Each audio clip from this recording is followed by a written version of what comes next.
বয়স বাড়ার সঙ্গে সঙ্গে ত্বক শিথিল হওয়া একেবারেই স্বাভাবিক, তবে এই প্রক্রিয়া একটু ধীর করতে গুরুত্বপূর্ণ ভূমিকা রাখে কোলাজেন ও ইলাস্টিন নামের দুটি প্রোটিন। এগুলো ত্বককে দৃঢ় ও টানটান রাখে। বয়স বাড়লে শরীরে এই উপাদানগুলোর পরিমাণ কমে যায়, ফলে ত্বকে ঝুলে পড়া ও ভাঁজ দেখা দেয়। তখনই অনেকে ভরসা রাখেন নানা রকম বডি ফার্মিং প্রসাধনীতে।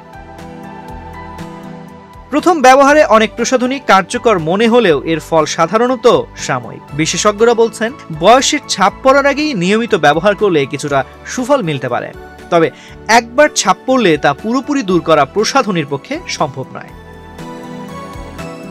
বডি ফার্মিং কেনার আগে কিছু উপাদানের দিকে খেয়াল রাখতে বলছেন বিশেষজ্ঞরা, যেমন পেপটাইড, কোলাজেন উৎপাদন বাড়ায়; রেটিনল, যা কোষ পুনর্গঠনে সহায়ক; হায়ালুরোনিক অ্যাসিড, যা ত্বকে আর্দ্রতা ধরে রাখে; সেই সঙ্গে রয়েছে ক্যাফেইন, যেটি রক্ত চলাচল বাড়িয়ে ত্বককে সাময়িকভাবে টান টান দেখায়। ব্যবহারের নিয়মও গুরুত্বপূর্ণ।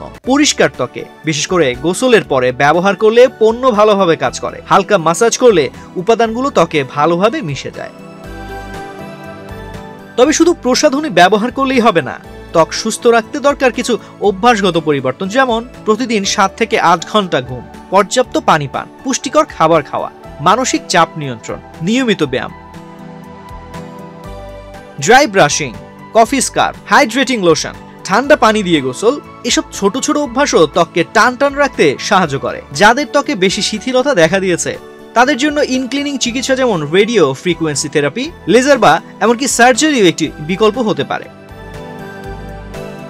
সবশেষে বলা যায়, বডি ফার্মিং প্রসাধনী পুরোপুরি প্রতারণা নয়, তবে ম্যাজিকও নয়। নিয়মিত যত্ন, সঠিক পণ্য বাছাই ও স্বাস্থ্যকর জীবনযাপনই ত্বককে দীর্ঘদিন ধরে রাখবে সুন্দর ও প্রাণবন্ত।